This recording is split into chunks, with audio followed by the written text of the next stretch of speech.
오늘 우리에게 주시는 하나님의 말씀 마태복음 2장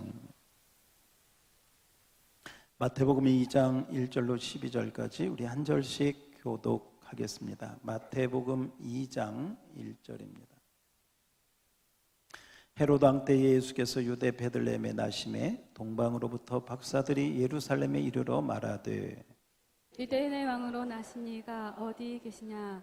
우리가 동방에서 그의 별을 보고 그에게 경배하러 왔노라 하니 헤로드 왕과 온 예루살렘이 듣고 소동한지라.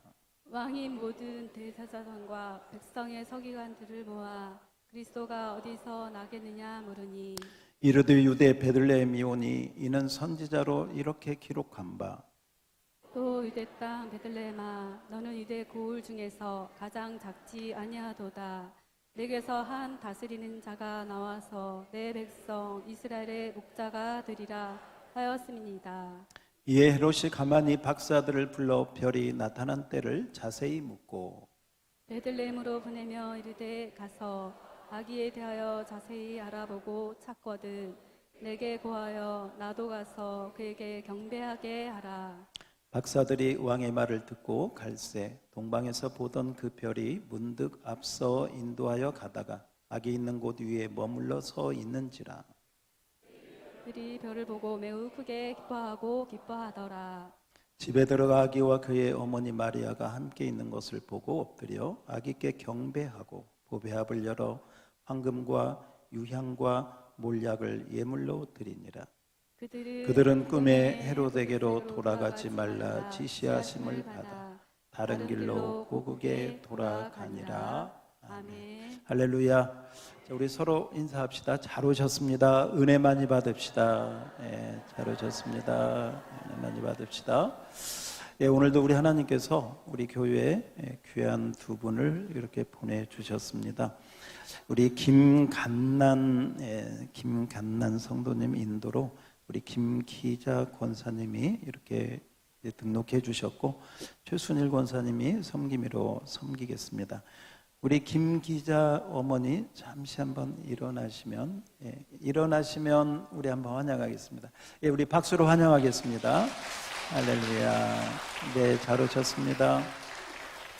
그리고 우리 김옥녀 권사님 인도로 우리 공영출 성도님 이렇게 참석해 주셨습니다. 한번 손만 드시면 환영합니다. 할렐루야. 예, 반갑습니다.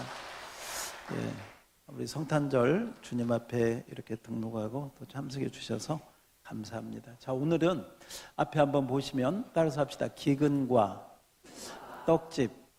기근과 떡집 좀 이렇게 제목이 이렇게 좀 매끄럽지는 않은 것 같아요. 제가 봐도 기근과 떡집 차라리 이렇게 하면 어떨까 싶어요. 기근은 흉년이고요. 흉년이 들면 기근이 오는 거죠. 그 다음에 떡집은 흉년의 반대 뭐라고 할 수 있을까요? 풍년. 그렇게 생각하셔도 되겠습니다. 그래서 오늘 말씀은 기근과 떡집인데 또 흉년과 풍년인데 왜 떡집이라고 했을까? 오늘 우리가 읽은 말씀에 보니까 예수님이 어디에서 태어났느냐? 예수님이 어디에서 태어났나? 오늘 말씀에 보니까 어디에서 태어났어요? 베들레헴. 따라서 합시다. 베들레헴.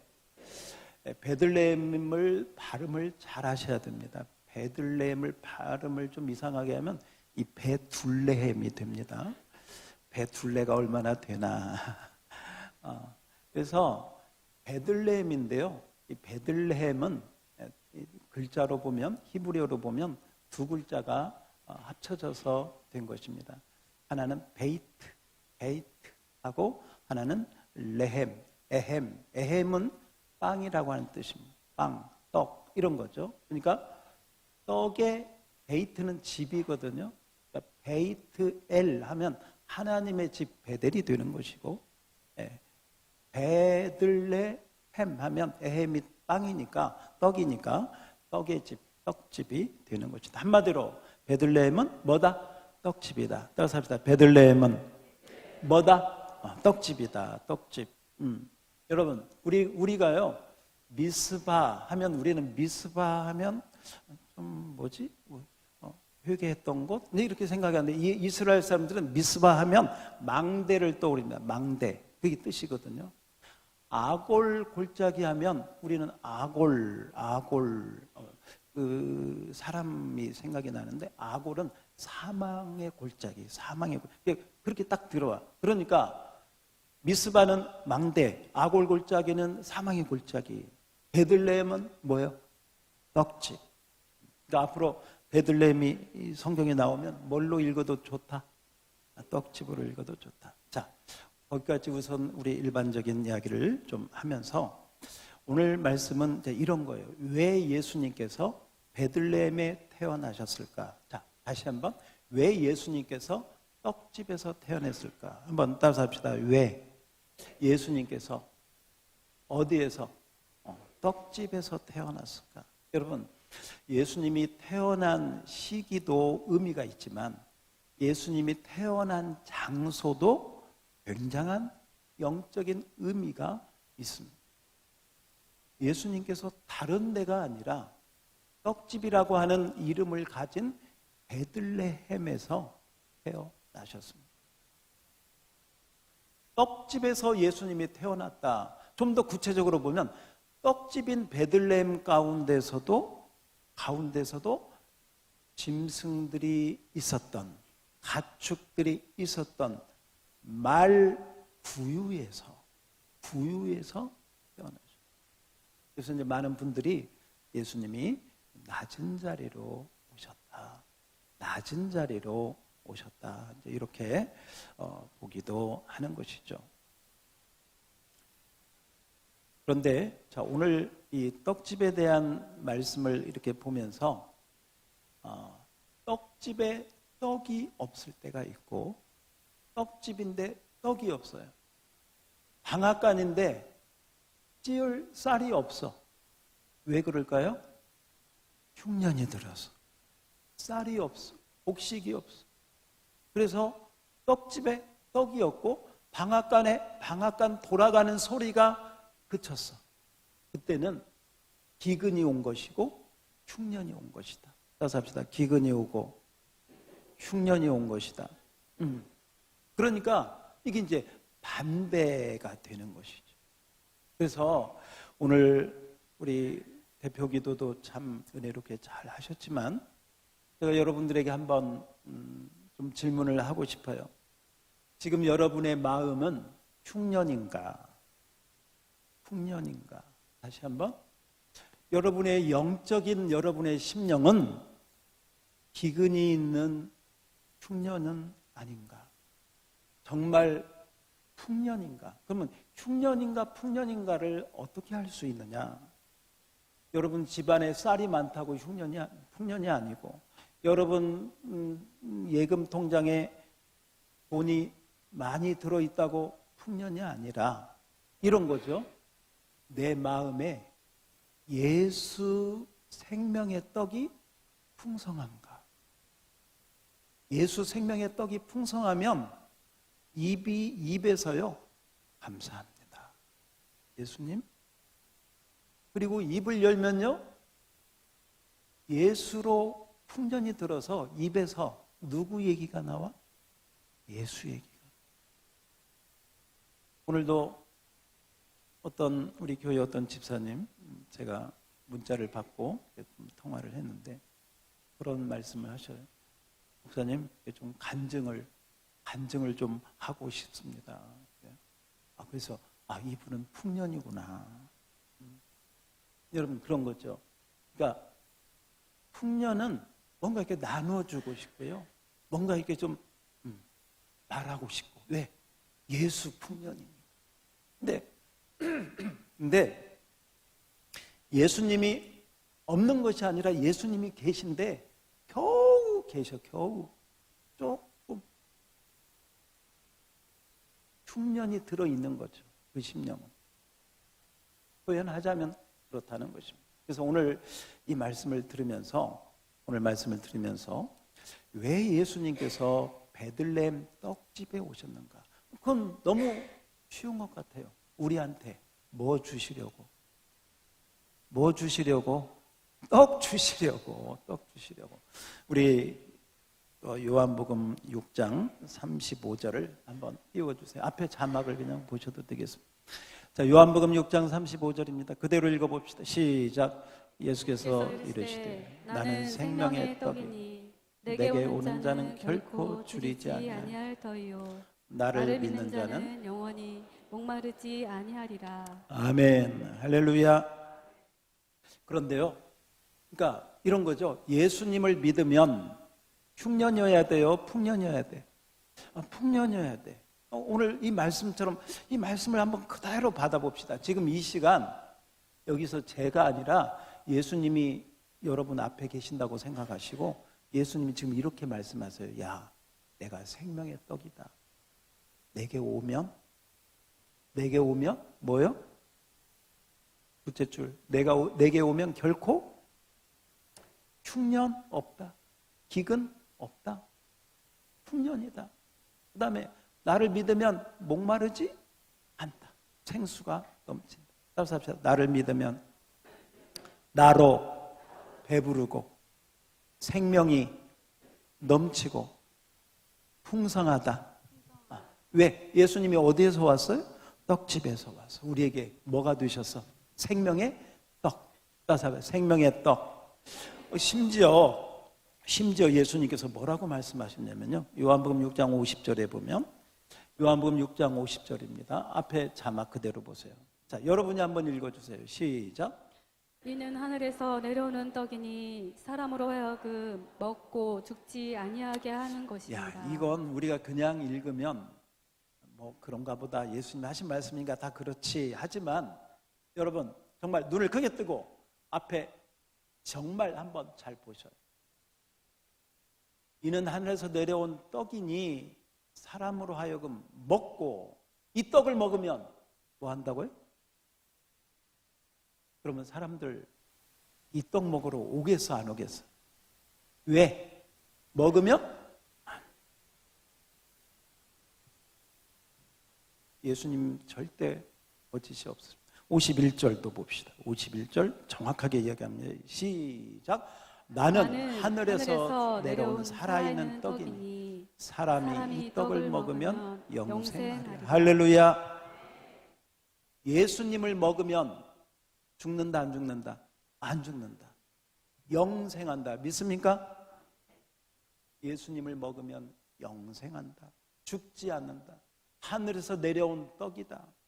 떡집에서 오신 주님께서 이 떡 얘기를 이렇게 하시면서 그냥 나를 먹으면 배부르고 행복하게 산다가 아니라 나를 먹으면 나는 하늘에서 내려온 산떡이고 생명의 떡이니 죽지 않고 정말 영생한다. 영원한 생명을 누린다. 이렇게 말씀을 하고 있습니다. 여러분 그런데 이 말씀은 구약의 이스라엘 백성들에게 이미 하나님께서 주신 약속의 말씀입니다. 이미 하나님께서 구약의 이스라엘 백성들이 가나안으로 들어갈 때부터 이 가나안은 어떤 곳이냐? 젖과 꿀이 흐르는 바로 떡집에 떡이 풍성한 것과 같이 이 가나안은 젖과 꿀이 흐르는 비옥한 땅이요 하나님의 은혜가 넘치는 땅이요 100배, 60배, 30배 결실이 있는 땅이 어디냐? 가나안, 하나님이 약속한 기업의 땅이다. 이렇게 말씀. 한마디로 떡집에 떡이 풍성한 것처럼 가나안은 바로 그렇게 풍성한 곳이라는 것입니다. 근데 여러분 성경에 보면 이 가나안에 흉년이 들었을 때가 있습니다. 이 가나안에 먹을 것이 없을 때가 있습니다.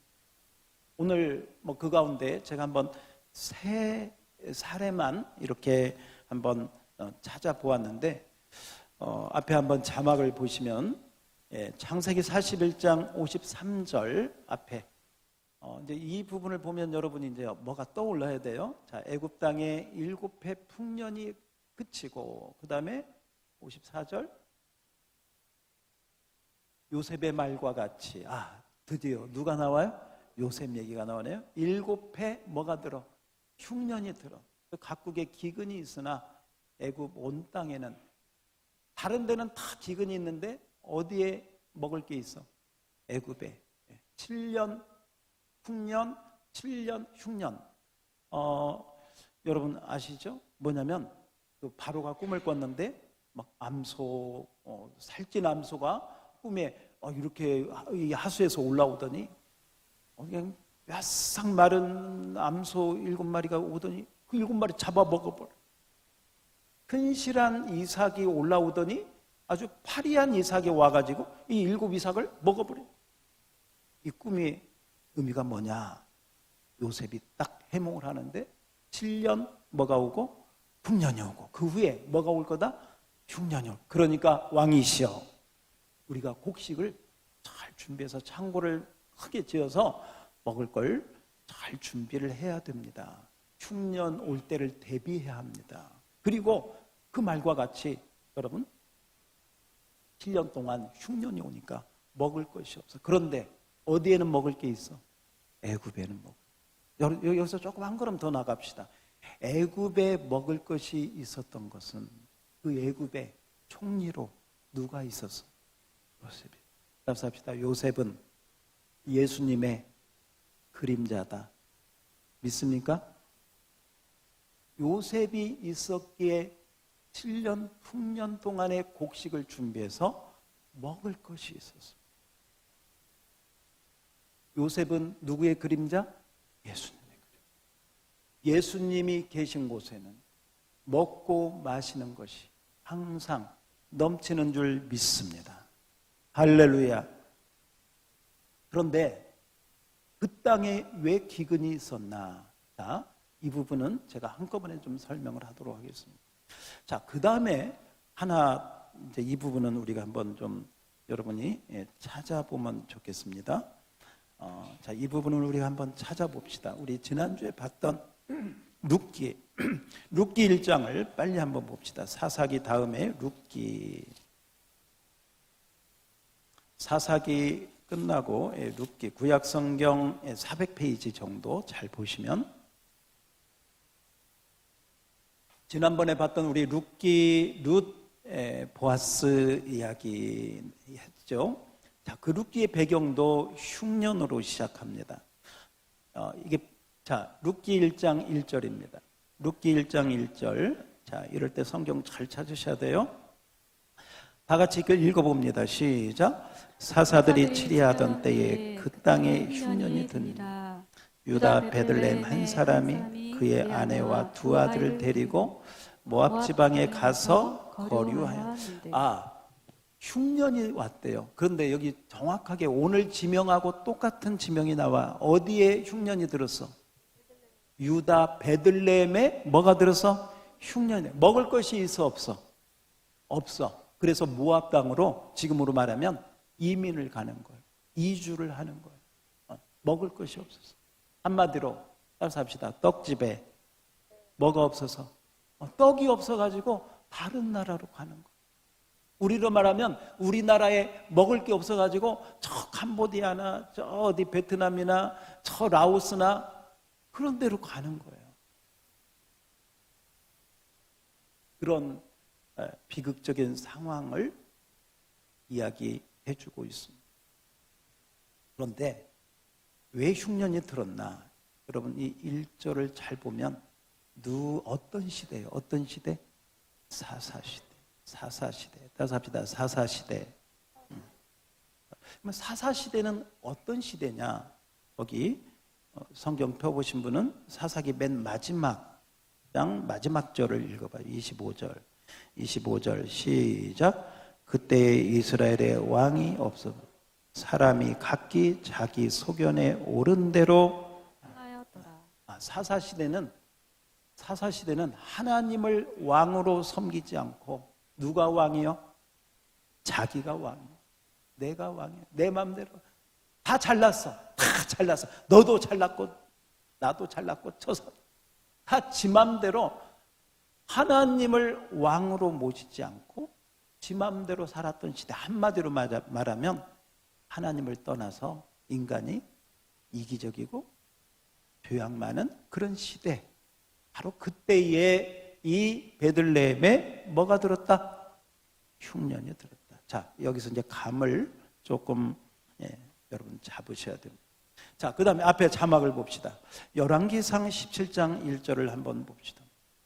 열왕기상 17장 1절. 자, 앞에 보세요. 한 번도 빠지지 말고 앞에 밑에 보시면 딴 생각 들어요. 자, 제가 읽겠습니다. 길르앗에 우거라는 중에 디셉 사람 누가 있어? 엘리야. 하나님의 사람이죠.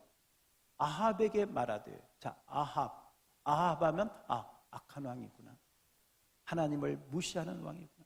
하나님을 인정하지 않는 왕이구나. 그렇게 딱 떠올려야 돼. 아합에게 말하되 내가 섬기는 이스라엘 하나님 여호와께 살아계심을 두고 맹세하노니. 자, 그 다음에 같이 읽어봅시다. 시작. 내 말이 없으면 수년 동안 비도 이슬도 있지 않아. 자, 엘리야가 활동하던 시대, 하나님의 사람 엘리야가 활동하던 시대는 누가 왕으로 있던 시대? 아합이, 그 부인 이세벨, 그 이세벨이 온갖 우상들을 끌어다가 이스라엘에 진을 쳐놓고 하나님의 제사장들은 죽이고 핍박하고 우상을 섬기는 제사장들 700명, 800명, 1000명 그렇게 발과 세를 섬기는 우상의 시대, 죄악의 시대, 바로 그 시대. 뭐가 더 이상 오지 않는다? 비와 이슬. 여러분, 비와 이슬이 오지 않으면 어떻게 돼? 기근, 물이 없어. 그래서 7절 말씀, 7절 보세요. 다 같이 시작. 땅에 비가 내리지 않으므로 얼마 후에 그 시내가 마르니라. 성경에 보면 이렇게 3년, 4년 가까이 그 땅에 비가 오지 않아. 1년이 아니고 2년이 4년, 3년 반 동안 비가 오지 않아. 그러면 그 땅이 뭐가 되는 거예요? 흉년이 들고 기근이 오는 것이죠. 자, 여러분 보십시다. 제가 요셉 때 이야기 말씀드렸고요. 룻 시대에 베들레헴에 흉년이 들었다는 말씀드렸고요.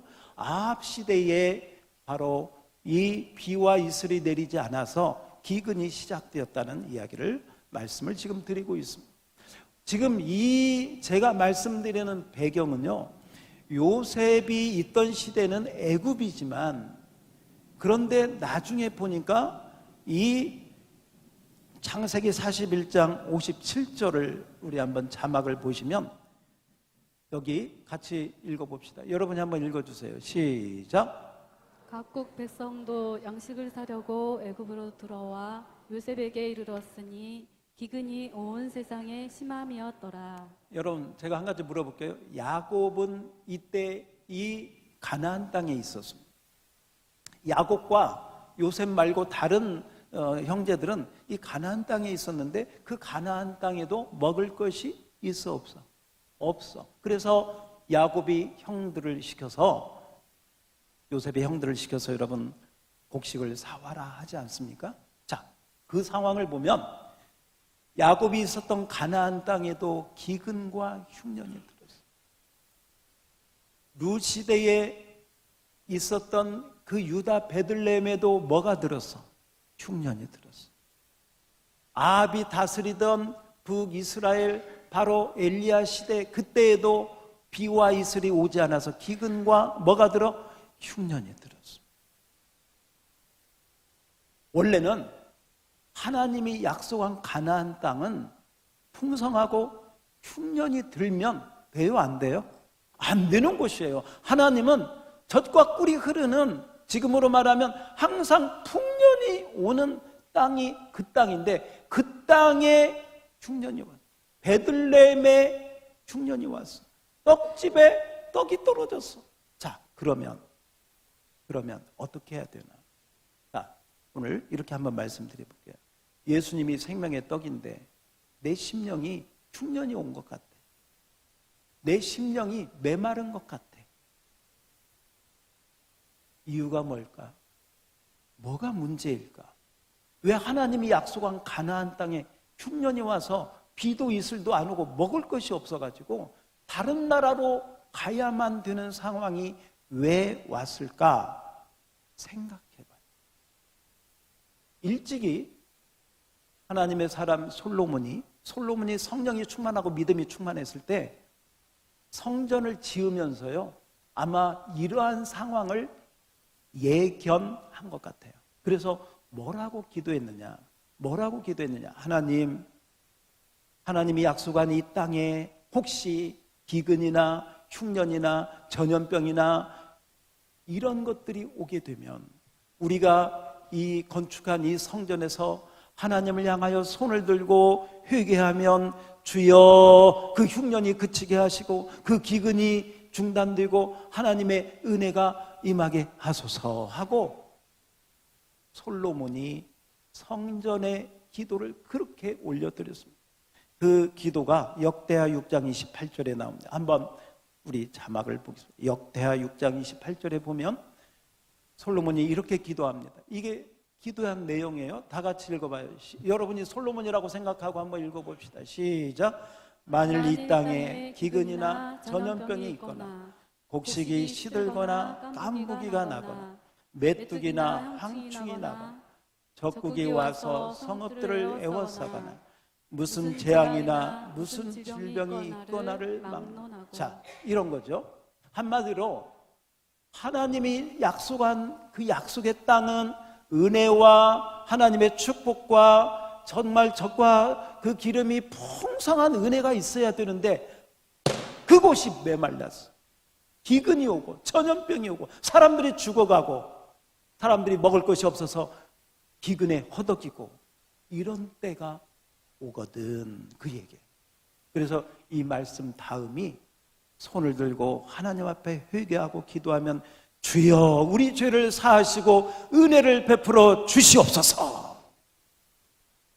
그래서 여러분 혹여나 여러분의 심령이 뭔가 메말라 있다면 뭔가 은혜가 말라 있다면 오늘 이 말씀을 기억하시고 뭔가 나에게 문제가 있지 않나, 뭔가 나의 믿음 생활에 문제가 있지 않나, 뭔가 나의 주님을 섬기는 떡집에 떡이 없는 것처럼 떡집에 떡이 없는 것처럼 내 마음에 떡이 없으면 예수가 없으면 뭔가 우리 심령에 지금 문제가 있다는 것을 어쩌면 회개할 때요 어쩌면 죄가 있는 그런 부분들 하나님을 멀리했던 부분이 무엇인가를 돌아보고 살펴보아야 된다. 할렐루야. 깨닫는 은혜가 있기를 주의 이름으로 축원합니다. 여러분 보세요. 제가 요셉 얘기했어요. 엘리야 시대 암 얘기했어요. 그리고 룻 시대의 사사 시대 얘기했어요. 보세요. 사사 시대는요 왕이 없으므로 사람이 각기 제 소견에 옳은 대로 행하였던 시대. 그런데 나오미의 남편 이름이 뭔지 아세요? 엘리멜렉. 엘리멜렉의 뜻이 뭐냐? 하나님은 나의 왕이다, 그 뜻이에요. 하나님이 나의 왕인데 이름은 그럴듯해. 이름. 하나님은 나의 왕이래. 그런데요 하나님을 왕으로 모시지 않아. 그냥 흉년 드니까 그냥 먹을 거 어디 먹을 거 있어 하고 그냥 모압 땅으로 데려가. 물론 엘리멜렉도 고민했겠죠. 자기 가족을 앞두고. 그러니까 이런 거죠. 이름은 그럴싸한데 실상은 왕으로 하나님을 왕으로 모시지 않던 시대. 여러분 요셉이 있던 그 애굽 또 야곱이 있던 그때 왜 흉년이 왔느냐? 여기 보세요. 여기 보세요. 형제 간에 다툼이 있고 형제를 죽이려고 하는 그 죄가 있는 시대. 심지어 인신매매로 죽이기는 뭐하고 팔아 넘기는 그런 시대. 그런 죄가 있는 시대. 먹을 것이 없어. 그래서 그 시대가 어떤 시대냐? 유다 다말 사건을 지난주에도 말씀드렸지만 그 유다 다말 사건, 유다가 하나님의 약속이 있고 뭐고 상관없이 인간적인 생각으로 자기 자식 보호하려고 그랬던 시대. 심지어 거리의 여자를 취해서 했던 그런 시대. 그런 시대의 흉년이 하나님의 땅에, 따라서 합시다. 하나님의 땅에 뭐가 와요? 흉년이. 아합 시대 흉년이 올 수밖에 없죠. 하나님 다 버리고 온갖 우상들을 섬기는 그런 시대. 한마디로 따라서 합시다. 죄가 있고 우상을 섬기면 뭐가 온다? 흉년이 온다. 흉년이. 원래는 흉년이 와야 돼? 안 와야 돼? 안 와야 돼. 가나안 땅은 흉년이 없는 땅이에요. 이게 하나님의 약속이에요. 그런데 흉년이 왔어. 그래서 왜 흉년이 왔나 봤더니 요셉 시대가 그런 시대, 아합 시대가 그런 시대, 사사 시대가 그런 시대. 혹시 내 안에 그런 비슷한, 하나님은 나의 왕이라고 말은 그럴듯한데 진짜는 왕이 하나님이 아니야. 내 안에 아합 시대처럼 다른 우상들이 들어와 있지 않는, 다른 죄가 우리 안에 들어와 있지 않는가 살펴봐야 되는 것입니다.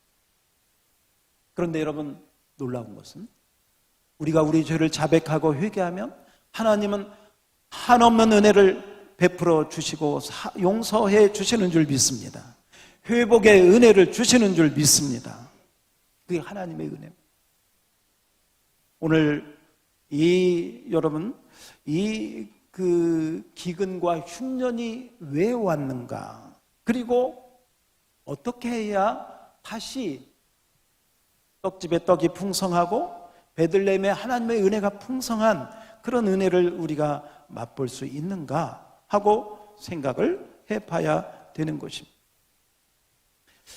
예수님이 베들레헴에서 태어나는 것은 이미 미가 선지자를 통해서 이전부터 하나님께서 예언하셨습니다. 미가서 5장 2절을 우리 한번 앞에 자막을 보겠습니다. 이미 미가 선지자를 통해서 예언하셨습니다. 여러분이 한번 읽어주겠습니다. 시작. 베들레헴 에브라다야, 너는 유다 족속 중에 작을지라도 이스라엘을 다스릴 자가 내게서 내게로 나올 것이라. 그의 근본은 상고의 영원에 있느니라. 아멘. 아멘. 베들레헴, 따라서 합시다. 베들레헴. 혹시 여러분 베들레헴 하면 예수님 태어난 곳 말고 혹시 또 이렇게 성경하고 좀 연관되는 것이 혹시 떠오른가 보세요. 베들레헴 어떤 곳인가? 베들레헴은 여러분 야곱의 아내 라헬이 묻혔던 곳이 베들레헴. 베들레헴은 또 어떤 곳이냐? 그 유명한 다윗 왕의 고향이 어디? 베들레헴. 자, 여기서 여러분이 룻기를 생각하면서 룻과 보아스의 그 계보에서 누가 태어나? 다윗. 그러므로 다윗의 고향이 어디다? 자, 이 부분을 구약을 생각하면서 다윗 왕의 고향이 어디라고요? 베들레헴. 예수님은 누구의 자손이에요? 다윗의 자손. 다윗의 자손으로 오신 예수님께서 다윗의 고향인 어디에서? 베들레헴에서 태어났어요. 그래서 오늘 말씀 가운데 보니까 여러분 오늘 마태복음 2장 오늘 말씀을 한번 다 같이 보시면 그 다윗 왕이 태어났던 바로 그 고향인 베들레헴에 예수님이 태어나는 것을 이야기하면서 이렇게 이야기합니다. 6절. 자, 6절. 오늘 본문 6절입니다. 천천히 읽어봅시다. 시작. 또 유대 땅 베들레헴아, 너는 유대 고을 중에서 가장 작지 아니하도다. 내게서 한 다스리는 자가 나와서 내 백성 이스라엘의 목자가 되리라. 자, 여기 따라서 합시다. 다스리는 자가 나와서. 자, 다스리는 자는 룰러, 지금으로 옛날로 말하면 왕입니다. 왕. 이 베들레헴이 작은 도시지만, 떡방앗간 떡집 작은 곳이지만 그곳에서 다스릴 자, 왕이 오신다. 왕이 태어난다. 누가 태어난다? 왕이 태어난다. 그런데 그 왕은 그냥 다스리기만 하는 게 아니야. 오늘 말씀 가보니까 내 이스라엘 백성들의 뭐가 되셔? 목자가 되셔서 갈 길을 인도하시고 어떻게 해야 될지를 안내하시고 가이드하고 인생이 어떻게 살아야 될 거를 다 가르쳐 주시는, 따라서 합시다. 목자가 되신다. 다시 한번 따라서 합시다. 왕이 되시고 목자가 되신다. 다시 한번 왕이 되시고 뭐가 되신다? 목자가 되신다. 여러분, 그래서 다윗은 이스라엘의 왕이요, 다윗은 이스라엘 백성들을 인도하는 목자의 노릇을 한 줄로 믿습니다. 다윗의 직업, 왕이 되기 전에 직업이 뭐였어요? 목종, 목자였죠.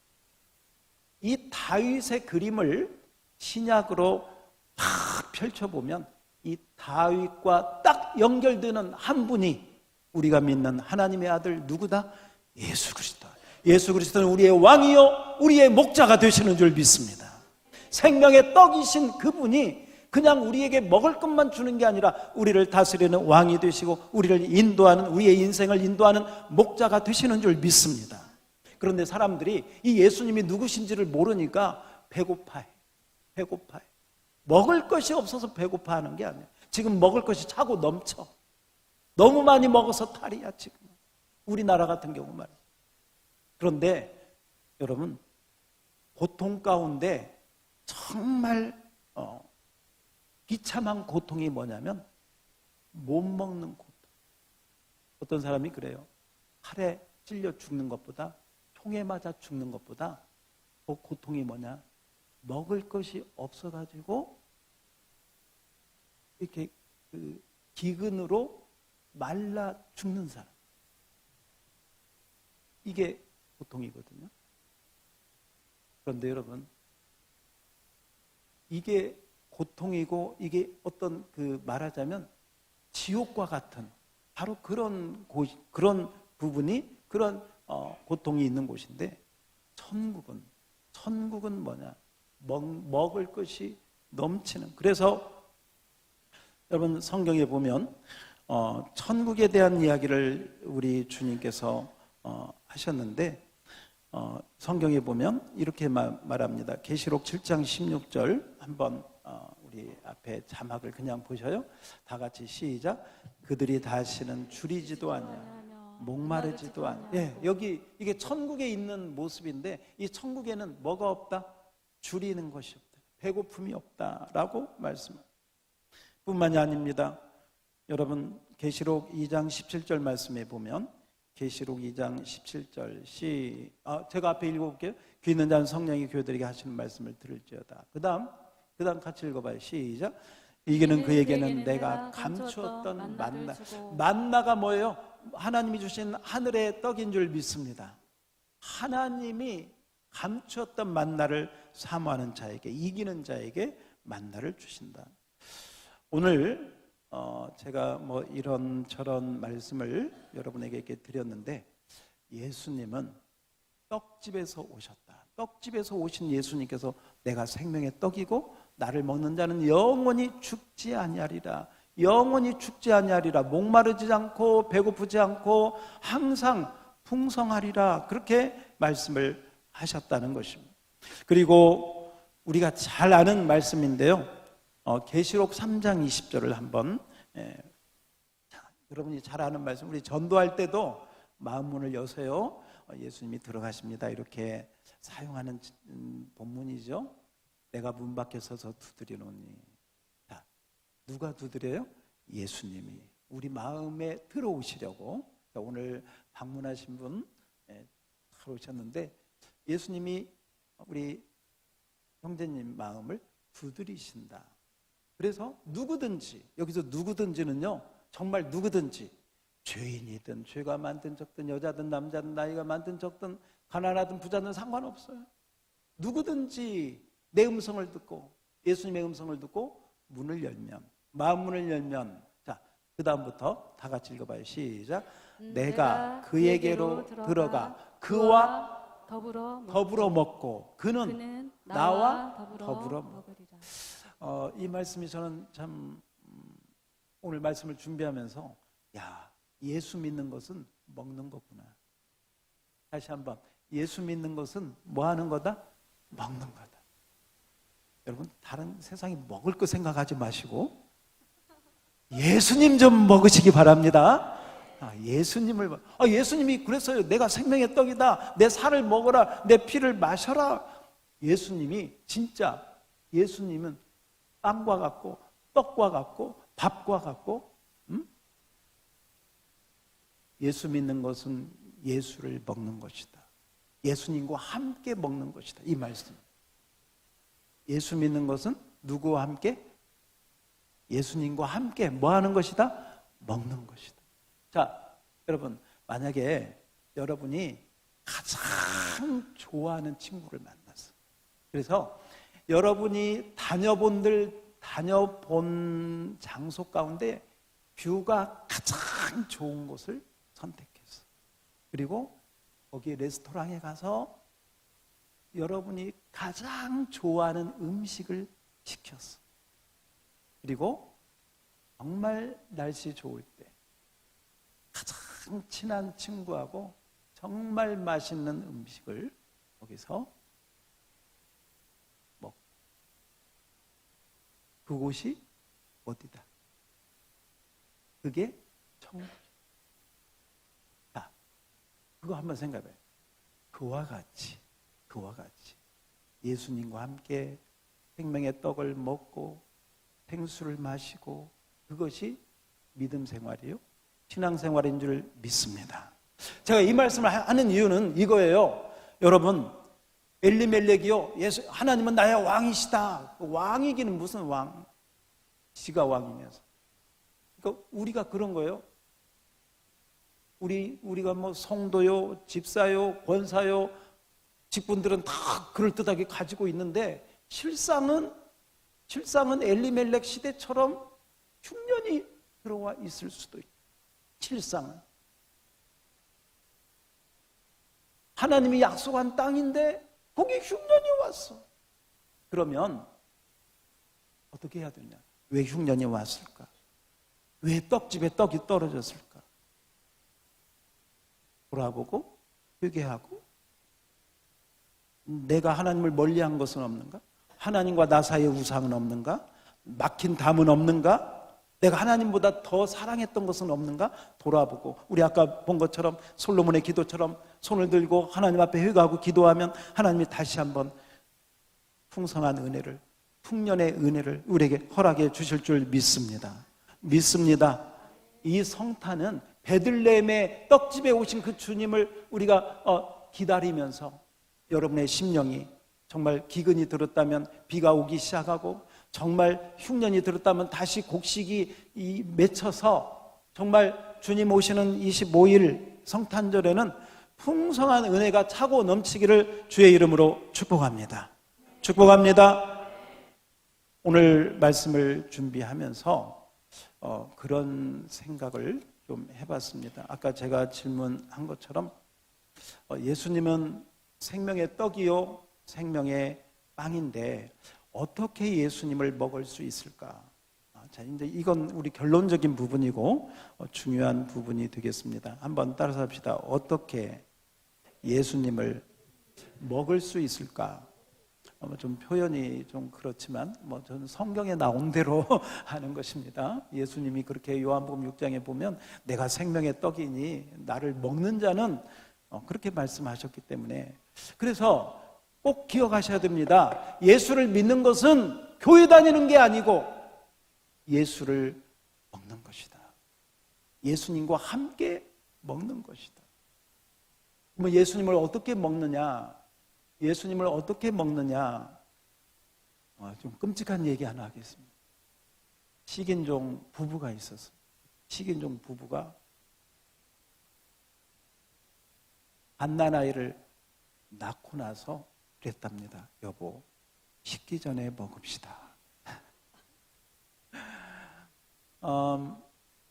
여러분, 예수님을 우리가 어떻게 먹을 수 있을까? 자, 중요한 거, 지금 이렇게 설교 말씀을 들을 때 예수님을 먹을 수 있습니다. 아멘으로 먹을 수 있습니다. 설교 말씀을 들을 때요, 깨달음이 있고, 그렇구나 하고, 나한테 깨달음이 있고, 내가 이게 부족했어, 내가 이걸 놓치고 있었어, 내가 이 부분이 하나님 앞에 막혀 있었어, 깨닫고 돌이킬 때 바로 예수를 먹는 줄 믿습니다. 그때 내 안에 흉년이 들었던 것이 다시 회복되는 은혜가 있게 되는 줄 믿습니다. 여러분, 기도할 때도 놓치지 마십시오. 막 기도만, 예수님과 연관이 없이 막 기도만 하다 보면 이상하게 빠질 수가 있습니다. 모든 기도는 예수 그리스도가 길이요 진리요 기도의 중심인 줄 믿습니다. 예수님을 중심으로 삼고 예수 그리스도께서 원했던, 예수님이 우리에게 명령하셨던 그 말씀을 부여잡고 기도할 때 그 기도 시간이 예수님이 여러분에게 먹을 것을 주시는 시간인 줄 믿습니다. 그렇습니다. 그리고 또 하나 중요한 거 얘기할게요. 아까 제가 여러분하고 가장 친한 친구하고 뷰가 가장 좋은 곳에서 가장 맛있는 것을 먹어라 했는데, 정말 그게 천국이죠, 이 세상에서. 그런데 여러분 아십니까? 아브라함을 하나님께서는 나의 친구다 그렇게 얘기했어요. 아브라함이 하나님의 친구였어요. 나사로가 병들었다고 했을 때요, 예수님이 뭐라고 했는데, 내 친구 나사로가 병들었다. 여러분, 예수님을 이 세상의 그 어떤 친구보다 최고의 친구로 삼으시기를 축복합니다. 축복합니다. 친구는 뭐냐? 내 속을 다 털어놓는, 내 속마음을 다 털어놓아도, 털어놓으니까 속이 시원하고, 친구가 들어주니까 좋고, 그 친구가 직접 나에게 도움을 주지 않아도 뭔가 마음이 뿌듯하고, 이게 친구예요. 예수님이 여러분의 가장 좋은 친구가 되기를 축복합니다. 여러분이 스트레스 받고 힘들고 어려운 일이 있을 때 예수님 골방에 들어가서, 때로는 교회에 와서, 비전홀에 가서 예수님 하고 여러분의 속을, 그 답답하고 그 힘든 그 속을 예수님께 털어놓는 시간이 예수님을 먹는 시간이에요. 아멘? 아멘? 이 체험해봐야 그 은혜를 누리게 되는 줄 믿습니다. 그래서 여러분, 성경을 읽을 때에도 예수님의 그 중심을 갖고 성경을, 기도를 해도, 내가 내 속을 털어놓아도 바로 그런 마음을 가지고 예수님께 털어놓으면 바로 그것이 누구를 먹는 시간이다? 예수님을 먹는 시간이고, 바로 그 시간을 통해서 여러분의 영혼에 풍년이 드는 줄 믿습니다. 그리고요, 그 예수님의 임재를 사모하십시오. 예수님의 임재를 사모하고, 주일날 예배 드리고, 아이고 예배 끝났다, 이제 너무 그렇게 좀 가볍게 하지 말고요, 그 예배에 하나님이 주셨던 그 임재를 좀 깊이, 혹시 집에 가셔서도 성령님께서 골방에 좀 들어가서 기도 좀 하자, 좀 엎드려라 하거든, 점심때든 뭐든 골방에 들어가서 좀 그냥 하나님의 임재를 기대하면서 그냥 침묵하면서 가만히 있는 시간, 그때도 예수님의 은혜가, 예수님의 그 생명의 떡이 여러분에게 임하는 시간인 줄 믿습니다. 여호수아는 성경에 보니까요, 사람들이 다 가는데 여호수아는 회막을 떠나지 아니하니라. 그러니까 하나님이 여호수아를 사용하지 않습니까? 여러분, 시간이 들 때마다, 때가 들 때마다 예수님을 자꾸 생각하고 떠올리고, 사랑하는 남녀가 저절로 상대방을 떠올리는 것처럼 사랑하는 주님을 자꾸 떠올리고, 따라서 합시다. 주님 사랑합니다. 주님 경배합니다.